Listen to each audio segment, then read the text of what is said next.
The night everything changed, the air in Cedar Grove, Oregon felt too thin to breathe.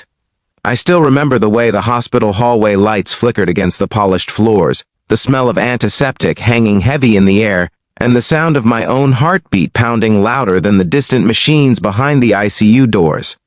I had faced heartbreak before, I had faced loss, but nothing prepared me for the moment my best friend's sister stepped closer to me, her voice trembling as she whispered, "Can we? Before we go any further, if you believe in kindness, second chances, and the quiet power of love that changes lives, take a moment right now to like this video, share it with someone who needs hope, leave a comment, and subscribe to the channel. Stories like this deserve to be heard." My name is Ryan Mitchell, and for most of my life, I believed loyalty was the highest form of love. I grew up in Cedar Grove, a small town tucked between evergreen forests and long winding highways.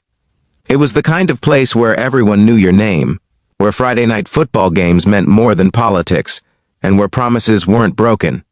Ethan Brooks had been my best friend since second grade. We met over a shared detention for throwing paper airplanes in class, and from that day forward, we were inseparable. He was the bold one, the loud one, the guy who believed life should be lived at full speed. I was quieter, more careful. But somehow we balanced each other. And then there was Hannah Brooks, Ethan's younger sister.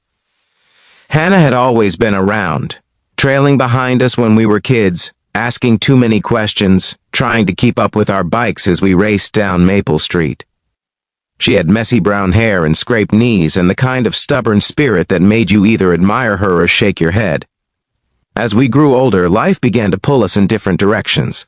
Ethan joined the Navy after high school. I stayed back helping my father run his auto repair shop. Hannah left for Portland to study nursing at Oregon Health and Science University. We saw each other during holidays and summer barbecues, but time creates distance, even between people who once shared everything. I didn't notice when Hannah stopped being the little sister in the background. I noticed the night Ethan called me from overseas. His voice was different, quieter. He told me he'd been diagnosed with a rare heart condition during a routine checkup. Nothing immediate, he said, nothing to worry about. But the doctors wanted him home for treatment. I laughed it off at first, telling him he was indestructible. He always had been. But 6 months later, I was standing in a hospital hallway watching machines breathe for my best friend. Hannah had moved back home to take care of him. She barely slept. Her hair was always tied back in a messy bun, dark circles shadowing her eyes. She tried to be strong for their parents, for everyone, but I saw the cracks. I started spending more time at the hospital. At first, it was just to sit with Ethan, to remind him of the old days, to talk about football and fishing and stupid teenage mistakes. But slowly, my visits became less about him and more about making sure Hannah ate something, drank water, rested for even 10 minutes. That's when the guilt began.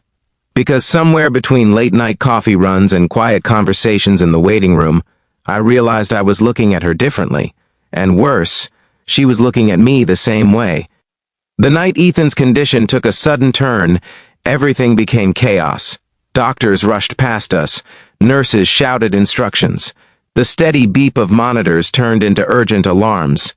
Hannah's hands were shaking so badly she couldn't even sign the paperwork they handed her. I wrapped my arm around her shoulders, trying to steady her, trying to hold myself together too.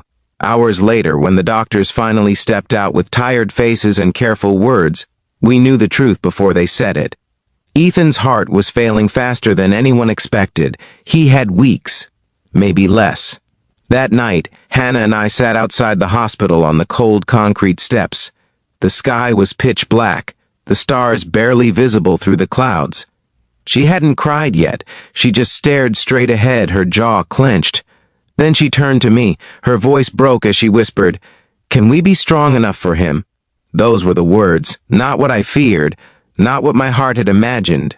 She wasn't asking for romance. She wasn't confessing feelings. She was asking for strength. And in that moment, I felt ashamed of every selfish thought I'd had. So I nodded. I told her we could, that we would. The next few weeks were a blur of hospital visits, whispered prayers, and memories shared at Ethan's bedside. He knew. Even when he pretended not to, he knew his time was running out. One afternoon, when Hannah had stepped out to speak with a doctor, Ethan motioned for me to lean closer. His voice was weak, but his eyes were sharp. He told me he wasn't afraid of dying. What scared him was leaving Hannah behind. He said she carried the weight of the world on her shoulders and never let anyone see it. Then he looked at me in a way he never had before. He said he trusted me. He didn't say more. He didn't have to. When Ethan passed away 3 days later, Cedar Grove felt smaller than ever. The church overflowed with people. Stories were told. Tears were shed. Flags were folded with precision and handed to his parents. Hannah didn't cry during the service. She stood straight, hands clasped. Like if she allowed herself to break, she would shatter completely. After the funeral, the house felt hollow. Silence echoed where laughter used to live. I started coming by in the evenings, fixing small things around the house, helping her dad with yard work, bringing groceries when I knew they wouldn't ask for help. Hannah and I didn't talk much at first. Grief sat between us like an uninvited guest. But grief also binds people in ways nothing else can. Months passed. Seasons changed. The heavy ache softened into something quieter, something manageable. Hannah returned to nursing, taking a job at a hospital in Portland. I expanded the auto shop, trying to stay busy. And yet, somehow, we always found our way back to each other. It happened slowly. Coffee after long shifts, walks by the river, conversations that lasted until sunrise. We talked about Ethan often, laughing at memories instead of crying over them. One evening, almost a year after we lost him, we found ourselves back on those same hospital steps. The building glowed behind us, but this time the air didn't feel suffocating. Hannah looked at me, her eyes clearer than they'd been in a long time. She whispered again, softer this time, "Can we try?" There it was, not born from grief, not from loneliness, but from healing. My heart pounded just like it had that first night, but this time there was no guilt. Only truth. I told her yes. Loving Hannah didn't erase Ethan, it honored him. Because everything we built was rooted in the loyalty he taught me and the strength she showed me. We faced criticism, whispers from people who didn't understand. Small towns remember everything. Some thought it was too soon, others thought it was wrong. But love doesn't follow a calendar, and it doesn't ask permission from outsiders. 2 years later, we stood under the tall pines just outside Cedar Grove, exchanging vows in front of family and friends. I kept thinking about Ethan. I kept expecting to see him leaning against a tree, smirking at me. In a way, he was there. In every promise I made to protect her. In every laugh we shared. Life isn't perfect. We still have hard days. Grief doesn't disappear, it just changes shape. But we learned that loss doesn't close doors forever. Sometimes it opens ones you never imagined walking through. If this story touched your heart, if you believe that love can rise from pain and that second chances are real, please take a moment to like this video, share it with someone who needs hope, and subscribe to the channel. Your support keeps stories like this alive. And before this story ends, I have a special request. Comment the word strength if you believe love built on loyalty can withstand anything. Because sometimes the bravest thing you can do isn't holding on. It's choosing to begin again.